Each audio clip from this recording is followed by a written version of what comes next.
दो गांव की बहू को झूठा खाना खिलाने वाली अंग्रेजन बहू। शादी करके पायल अपने पति सुरेश के साथ अपने ससुराल चली आती है। पायल के ससुराल में उसकी सास सुजाता, जेठ जेठानी रमेश कविता थे और एक छोटा देवर महेश था जो विदेश में अपनी पढ़ाई पूरी करने गया था। पायल के साथ साथ कविता भी एक छोटे से गांव की रहने वाली है। शादी के दूसरे दिन सवेरे, बहुओं, आज से मैं अपने घर में एक नियम बना रही हूँ। हफ्ते के पहले दिन से 3 दिन तक घर के सारे काम कविता बहू करेगी और अगले 3 दिन तक सारे काम पायल बहू करेगी और हफ्ते के आखिरी दिन तुम दोनों साथ में इस घर के काम करोगी। मैंने आसपास के घरों की बहुओं को देखा है, बहुओं के बीच घर के काम को लेकर बात बात में बहस होती रहती है और मैं अपने घर में ऐसा कुछ नहीं चाहती। जी माँ जी। कविता बहू, तू आज से 3 दिन तक इस घर के सारे काम करेगी और पायल बहू, तुझे 3 दिन तक आराम करना होगा और या कोई दूसरा काम करना हो तो तू कर सकती है। इससे दोनों को आराम भी मिलता रहेगा और घर का काम भी होता रहेगा। उसके बाद कविता घर के काम करने में लग जाती है और पायल कभी आराम करती तो कभी अपने कमरे में काम करने लगती। 3 दिन तक ऐसे ही चलता रहा। उसके बाद घर के काम करने की बारी पायल की थी। अब पायल 3 दिन तक घर के सारे काम करने लगी और हफ्ते के आखिरी दिन में दोनों साथ में घर के काम करने लगे। कई दिनों तक ऐसा ही चलता रहा। एक दिन सवेरे, रमेश बेटा, कुछ दिन बाद महेश भी विदेश से अपनी पढ़ाई पूरी करके लौट आएगा, तो उसके आते ही हम उसकी भी शादी करवा देते हैं। हाँ माँ, सही कहा आपने। अच्छा, अब हम कारखाने जा रहे हैं। रमेश सुरेश उसी गांव के कारखाने में काम करते हैं। वो जैसे ही घर से जाने लगते हैं तभी दरवाजे पर महेश एक अंग्रेजन लड़की लेसी के साथ खड़ा था। महेश, तू आ गया विदेश से? महेश, ये अंग्रेजन लड़की कौन है? भाई, ये लेसी है मेरी पत्नी। हमने विदेश में शादी कर ली। ये सुनकर सबके होश उड़ जाते हैं। क्या तूने हमें बिना बताए इस अंग्रेजन से शादी कर लिया? माँ, लेसी और मैं एक दूसरे से बहुत प्यार करते हैं, इसीलिए मैंने लेसी से शादी कर ली। तभी सुजाता महेश को खूब खरी खोटी सुनाती है। माँ, जो हो गया अब उसे बदल तो नहीं सकते ना। अब हमें लेसी को स्वीकार करना ही पड़ेगा। हाँ माँ, लेसी बहुत अच्छी लड़की है। वो यहाँ के तौर तरीके सब जानती है, यहाँ की भाषा समझना बोलना भी जानती है। लेसी को स्वीकार कर लो माँ। तभी सुजाता लेसी को अपना लेती है। अगले दिन सवेरे, लेसी, अब तुम भी इस घर की बहू हो। अब इस घर का नियम ये रहेगा कि तुम तीनों बहू 2-2 दिन मिलकर इस घर के काम करोगे और हफ्ते के आखिरी दिन तीनों एक साथ इस घर के काम करोगे, समझे? तभी सुजाता लेसी को सारे नियम के बारे में बताती है। समझ गई ना लेसी बहू? अब जा और अपने हाथों से खाना बना। अगले 2 दिन तक तुझे ही इस घर के सारे काम करने हैं। लेसी रसोई में खाना बनाने चली जाती है। तभी कविता उसके पास आती है। लेसी, देखो, खाना अच्छा बनाना, और हाँ, माँ जी तुम्हें दोबारा खाना बनाने का भी कह सकती है। शायद किसी को कुछ और खाने का मन हो या खाना कम पड़ जाए तो तुम माँ जी को मना मत करना, आकर दोबारा से खाना बना लेना, वरना माँ जी तुम पर गुस्सा करेंगे। इतना कहकर कविता वहां से चली जाती है। एक तो ये खाना बनाने का काम मेरे लिए सबसे ज्यादा मुश्किल है। ऊपर से इस घर के ऐसे रूल्स हैं। नो, मैं दोबारा खाना नहीं बनाऊंगी। एक काम करती हूँ, खाना ज्यादा ही बना लेती हूँ ताकि सारा दिन मैं सबको वही खाना खिलाती जाऊं। अब लेसी तो इंडिया के पकवान बनाना जानती थी। तभी वो 7 लोगों के बजाय 15 लोगों का खाना बना लेती है, जिसमें सब्जी, चावल और रोटी थी। दोपहर का समय, सब खाना खाने लगते हैं। वाह लेसी बहू, तेरे हाथों में तो जादू है। कितना स्वादिष्ट खाना बनाया है तूने। थोड़े समय बाद सबका खाना हो जाता है। तभी लेसी रसोई में आती है तो रसोई में कहीं सारा खाना बच चुका होता है। अरे बाप रे, इस बर्तन में इतना सारा खाना बचा है और बाहर से ये खाना भी बच कर आया है। अब इसका क्या करूं? एक काम करती हूँ, ये बाहर के बचे हुए खाने को इस बर्तन में रखे खाने में डाल देती हूँ और रात को यही खाना सबको खिला दूंगी। लेसी वो खाना रसोई में रखकर दूसरे काम में लग जाती है। शाम के समय, लेसी बहू, गांव से मेरी बहन शीला आ रही है, जाओ उसके लिए खाना बना। लेसी रसोई में आती है। दोपहर का जूठा खाना तो बचा है, मैं वही खिला दूंगी, शीला मासी खाओ। लेसी वो खाना गर्म करने लगती है। तभी कविता, पायल वहां आते हैं। अरे लेसी, ये खाना तो दोपहर का जूठा खाना है ना, ये इतना कैसे बच गया? जेठानी जी, वो मैंने ज्यादा ही बनाया था खाना, ताकि दिन में रात में हम सब यही खाना खा सके। अब मासी जी आ रही हैं तो मैं उन्हें यही खिला दूंगी। अरे नहीं नहीं, ऐसा मत करना। अगर मासी को तुमने ये जूठा खाना दिया ना तो माँ जी बहुत गुस्सा हो जाएंगी। तुम दूसरा खाना बना लो। क्या? अब इतने सारे खाने का क्या करूं? फेंक भी नहीं सकती। जेठानी जी आप दोनों ये खाना खा लीजिए ना, आगे से मैं ध्यान रखूंगी। अब इतना सारा खाना कहाँ फेंकूं मैं? माँ जी देखेंगे तो डांटेंगे। चल ठीक है, हम थोड़ा खाना खा लेते हैं, बाकी जो बच जाए उसे चुपके से फेंक देना और आगे से कम ही खाना बनाना। अब कविता पायल तो सीधे सीधे गांव के थे। वो लेसी की बातों में आकर वो जूठा खाना खाने लगते हैं। थोड़े समय बाद, बस अब और नहीं खा सकते हम। देख लेसी, ये जो खाना बचा है ना इसे बाहर फेंक देना। कविता पायल वहां से चले जाते हैं। अब सब्जी कैसे बनाऊं दोबारा? एक काम करती हूँ, ये दोपहर की बची हुई सब्जी ही गर्म कर लेती हूँ और कह दूंगी माँ जी से कि मैंने अभी बनाई है, और दूसरी सब्जी थोड़ी और बना लेती हूँ ताकि पकवान अलग दिख जाए। लेसी वही जूठी सब्जी गर्म करती है और बाकी बचे जूठे चावल और रोटी फ्रिज में रख देती है और जूठी सब्जी के साथ दूसरी ताजी सब्जी बनाने लगती है। थोड़े समय बाद, थोड़े के चक्कर में लेसी कहीं सारी सब्जी बना लेती है। तभी लेसी बाहर आती है। माँ जी, मासी जी आई नहीं? नहीं लेसी, वो कल आएगी। जा तू सबके लिए रात का खाना बना दे। माँ जी, इस घर में एक नौकर रख लेते हैं ना हम, मुझे अकेले से नहीं हो रहा इतना काम। कोई नौकर नहीं आएगा इस घर में। एक दिन हुआ नहीं तुझे काम करने को और घर में नौकर रखने की बात कर रही है। जाकर खाना बना। लेसी रसोई में आती है। जब से मैं इस घर में आई हूँ बस खाना ही बना रही हूँ। काम करती हूँ, ये बनाई हुई सब्जी ही रात को मैं सबको खिला दूंगी। बस थोड़े चावल बना लेती हूँ और ताज़े चावल सबको दे दूंगी और चुपके से बासी दोपहर के चावल जेठानियों के प्लेट में डाल दूंगी। रात के समय तभी लेसी बाहर सबको खाना देती है और रसोई में आकर फ्रिज से वो दोपहर के जूठे चावल निकालती है। अब इन चावल में थोड़े ताज़े चावल मिलाकर जेठानी जी को दे देती हूँ। लेसी उन जूठे बासी चावल में थोड़े ताज़े चावल मिलाकर वो जूठा खाना अपनी जेठानियों को दे देती है और वो उन्हें ताज़े समझकर खा लेते हैं। इसी तरह कई दिनों तक चलता रहा। जब भी लेसी की बारी आती थी वो ज्यादा खाना बनाती थी और बाकी जूठा खाना धोखे से अपनी जेठानियों को खिला देती थी या तो घर के बाहर फेंक देती थी। एक दिन लेसी को खाना फेंकते हुए सुजाता देख लेती है। लेसी, तुमने इतना सारा खाना बाहर फेंक दिया, क्यों? माँ जी, वो कल रात का खाना था, मैंने गलती से ज्यादा बना लिया था। तभी सुजाता की पड़ोसन मीनाक्षी वहां आती है। और सुजाता बहन, आपकी लेसी बहू रोज रोज बड़ा बर्तन भर के मेरे घर के बाहर खाना लाकर फेंकती जा रही है और इतने पैसे वाले हो गए हैं आपकी, रोज रोज 4 से 5 लोगों के हिसाब का खाना फेंक रहे हैं आप लोग। इतना भी मत फेंको। ये सुनकर सबके होश उड़ जाते हैं। लेसी, ये सब क्या है?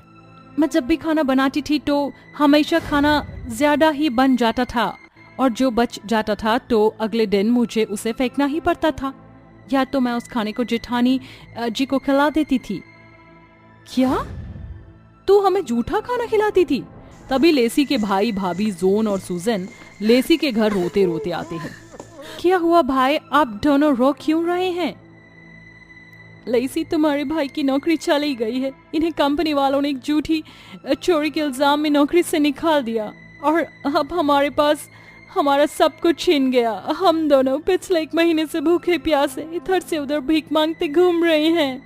ये सुनकर सब दंग रह जाते हैं। देख लेसी बहू, तू रोज बर्तन भर कर खाना फेंकती जा रही थी और तेरे भाई भाभी उसी खाने के लिए भीख मांग रहे थे।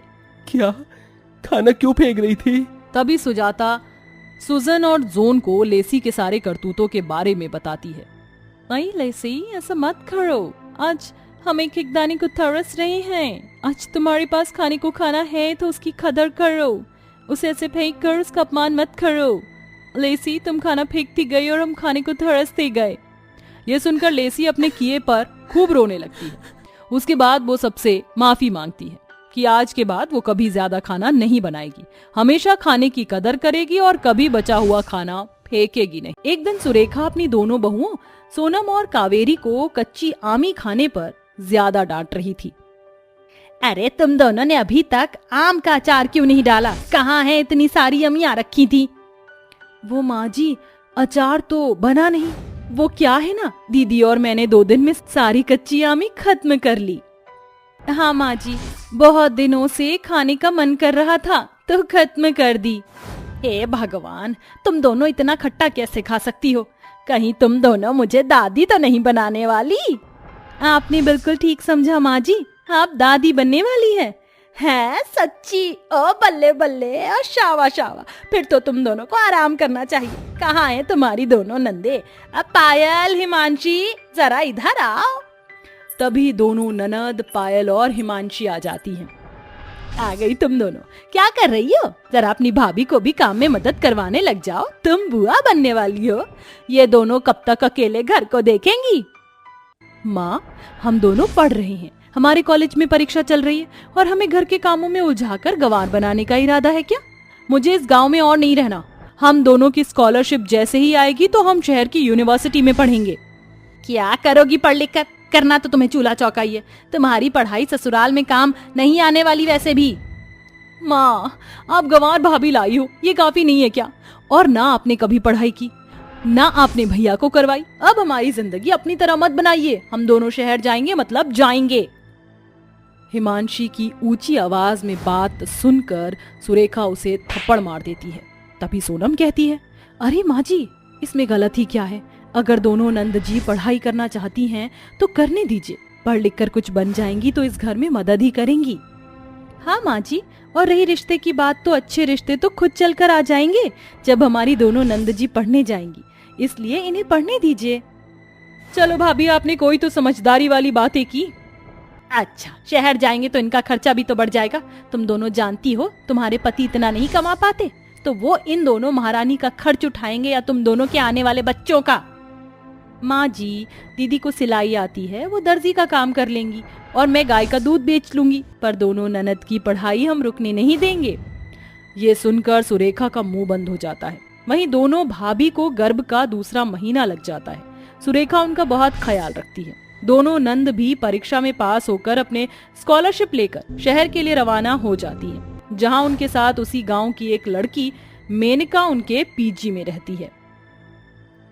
फाइनली यहाँ हम आ ही गए, पर हमारे ये सूट बहन जी वाले हैं। अब हमें शहर वालों की तरह रहना होगा। हाँ, पर यहाँ तो सारी लड़कियां शॉर्ट ड्रेस पहनती हैं, हमें उसकी शॉपिंग करनी होगी। अरे तुम चिंता मत करो, शॉर्ट ड्रेस का मैंने इंतजाम कर लिया है। थैंक यू यार, हमारे साथ इस रूम में कंट्रीब्यूट करके रह रही है। हाँ तो सही फायदा हो गया ना। तुम इस रूम में मेरे हिस्से का बिल देना, मैं तुम्हारे लिए बाकी चीजों का इंतजाम कर दूंगी। चलो रेडी हो जाते हैं, पहले किसी क्लब में चलते हैं। Okay, I am so excited. फिर तीनों अच्छा ड्रेस पहनकर क्लब पहुंच जाती हैं, तो मेनिका उसे ड्रिंक ऑफर करती है। अरे पियो यार। नहीं, इसमें स्मेल आ रही है, हम यहाँ पढ़ाई करने आए हैं। ये सब करेंगे तो माँ हमें और डांटेंगी। ओहो, तुम्हारी भाभी और माँ तुम्हें यहाँ देखने थोड़ी आ रही हैं। पढ़ाई के साथ अगर ये भी कर लोगी तो क्या जा रहा है, लो अब। मेनका के फोर्स करने पर दोनों ननद शराब का सेवन करती हैं। वहीं दोनों भाभी के गर्भ को 7वां महीना लग जाता है। घर का खर्च चलाने के लिए सोनम दर्जी का काम करके लोगों के कपड़े सिलती है और कावेरी गैया का दूध निकालकर सुबह शाम दूध बेचने जाती है। अंजना, तुम्हें दूध चाहिए क्या? ताजा दूध लाई हूँ। हाँ हाँ दे दो, मैंने तो कहा है मुझे रोज सुबह शाम का दूध चाहिए होता है। ये लो पैसे। धन्यवाद, मैं सुबह भी आ जाऊंगी यहाँ पर। एक बात बताओ, जब तुम्हारा पति काम कर रहा है तो तुम ऐसे गर्भावस्था में दूध की कैन उठाकर क्यों दूध बेचने जाती हो? अब क्या बताऊं, मजबूरी है इसलिए करना पड़ रहा है। अच्छा, तुम्हारी जेठानी भी कपड़े सिलती है ना? ये मेरे ब्लाउज का माप है, बोल देना कि ये वाला ब्लाउज भी ऐसा ही बना दे, मैं कल ले जाऊंगी। ठीक है। फिर शाम को दूध बेचने के बाद कावेरी घर लौट आई है तो सास कहती है, बहू 7वां महीना चल रहा है, कब तक ऐसे दूध दरवाजे पर जा जाकर बेचोगी? दीदी की पढ़ाई पूरी ना हो जाए तब तक तो जरूरी है ना माँ जी। आराम कर लो और ये गोंद के लड्डू और दूध भी ले लो, बच्चों की सेहत के लिए अच्छा है। सोनम बहू, तू भी आ जा, कब तक सिलाई करती रहेगी, कमर दर्द हो जाएगा बेटा। बस बस, आई माँ जी, हो गया। इस ब्लाउज के पैसे लेकर दोनों नंदों को पैसे भेजने इस महीने के। दोनों बहू ऐसे समय में भी कितना ज्यादा काम कर रही हैं। भगवान करे तुम दोनों की नंदे ठीक से पढ़ाई कर रही हो, एक तो बात भी नहीं करती हैं। अब हो सकता है माँ जी पढ़ाई में व्यस्त होंगी वो। ऐसे ही वक्त गुजरता है। दोनों भाभी अपना काम करके ननद को शहर में पैसे भिजवाती हैं, मगर दोनों ननद को शहर की हवा लग जाती है। अब वो अपनी माँ और भाभीियों से कोई बात भी नहीं करती थी। दिन रात पार्टी और क्लब में जाकर लड़कों के साथ नाचती और ड्रिंक करती थी और आए हुए पैसों को कभी शॉपिंग तो कभी खाने पीने और मेकअप में खर्च करती थी। पायल, दोनों भाभी ने फिर से हमें पैसे भिजवा दिए। अगर उन्हें पता चल गया कि हम यहाँ पढ़ाई नहीं कर रहे हैं तो क्या होगा? अरे कुछ नहीं होगा, वो यहाँ पर थोड़ी आ सकते हैं, इसलिए मौज कर। जानती है ना, आज हमें पब में जाना है, जल्दी से रेडी हो जा, शॉपिंग तो कल करेंगे। दोनों रेडी होती हैं। वहीं दोनों बेटियों की कोई खबर ना होने पर सुरेखा अपनी दोनों गर्भवती बहुओं को लेकर अपनी बेटी के पीजी वाले एड्रेस पर किसी तरह पता करके शहर पहुंच जाती है। जब दोनों बेटियां कार में बैठती हैं तो तीनों उसे कार में बैठता हुआ देख लेती हैं। अरे ये तो हिमांशी और पायल हैं, ऐसे छोटे कपड़े पहन के कहाँ जा रही हैं, जरा पीछा करो। जी माँ जी। फिर तीनों भागती बहुएं उस टैक्सी का पीछा करती हैं। दोनों चलते चलते थक जाती हैं, फिर एक रिक्शा में बैठकर पीछा करती हैं और क्लब पहुंचने पर एंट्री वाले सिक्योरिटी गार्ड उन्हें एंट्री नहीं देते हैं। अरे कौन हो तुम? गवार, तुम्हारी एंट्री नहीं हो सकती, जाओ यहाँ से। अरे भैया जी, हमें जाने दीजिए, मेरी बेटी अंदर है। हाँ भाई साहब, जाने दीजिए ना, हमें अपनी नंदों से मिलना है। यहाँ से नहीं मानेंगे, धक्के मार के बाहर निकाल दो इनको। तभी गार्ड्स तीनों को धक्का मार देते हैं, जिससे दोनों बहू को लेबर पेन शुरू हो जाता है। माँ जी बहुत दर्द हो रहा है। हाँ माँ जी, मुझे भी। ना तो मैं इस शहर में पैसे लेकर आई हूँ, ना किसी को जानती हूँ। बहू तुम दोनों यहाँ बैठ जाओ, मैं उन दोनों को लेकर आती हूँ किसी तरह। फिर सुरेखा जबरदस्ती उस क्लब में जाती है, जहाँ वो अपनी दोनों बेटियों को लड़कों के साथ नाचते हुए देखती है और उन्हें अपनी भाभीियों के हालत बताती है, लेकिन दोनों घमंडी बेटियां उसकी कोई बात नहीं सुनती। फिर रोते हुए सुरेखा आसपास के लोगों से मदद लेकर अपनी दोनों बहू को अस्पताल ले जाती है, जहां बहुत क्रिटिकल कंडीशन में वो अपने बच्चों को जन्म देती हैं। कुछ देर बाद वही गार्ड सुरेखा और दोनों गर्भवती भाभीियों की बात करता है तो दोनों ननद सुनकर घबरा जाती हैं और आसपास के लोगों से पता करके हॉस्पिटल पहुंच जाती हैं। माँ, आप यहाँ क्यों आए और दोनों भाभी की तबीयत कैसी है? हाँ माँ, बताइए ना, हमें घबराहट हो रही है। दोनों अपना नाटक करना बंद करो और ये कैसे कपड़े पहने हैं? तुम दोनों तो यहाँ पढ़ाई करने आई थी ना। तुम दोनों की भाभीियों ने गर्भवती के समय में इतनी परेशानी झेली थी कि तुम दोनों पढ़ो लिखो और यहाँ पर लड़कों के साथ नाच रही थी, शराब पी रही थी। आज तुम दोनों की वजह से मेरी बहुओं की इतनी तबीयत खराब है क्योंकि उसे गार्ड ने धक्का मार दिया था। शर्म आती है तुम दोनों को जरा सी भी? माँ, हमसे बहुत बड़ी गलती हो गई, हमें माफ कर दीजिए, हमें नहीं पता था ऐसा हो जाएगा। और शायद अगर हम इतना बदल जाएंगे पता नहीं था, हम नहीं चाहते थे कि भाभी को इतनी तकलीफ हो। अगर माफी मांगनी है तो अपनी भाभीियों से मांगो, तुमने उसके विश्वास को तोड़ा है। कुछ देर बाद दोनों ननद अपनी भाभी से माफी मांगती हैं। इसके बाद वह उन्हें समझाकर माफ कर देती है और अपनी गलती को सुधारने के लिए दोनों ननद फिर से अच्छी पढ़ाई करती हैं, जिसके बाद उनकी एमएनसी कंपनी में जॉब लग जाती है और वो एक नया घर बनवाकर अपने मायके वालों की हर ख्वाहिश को पूरा करती हैं।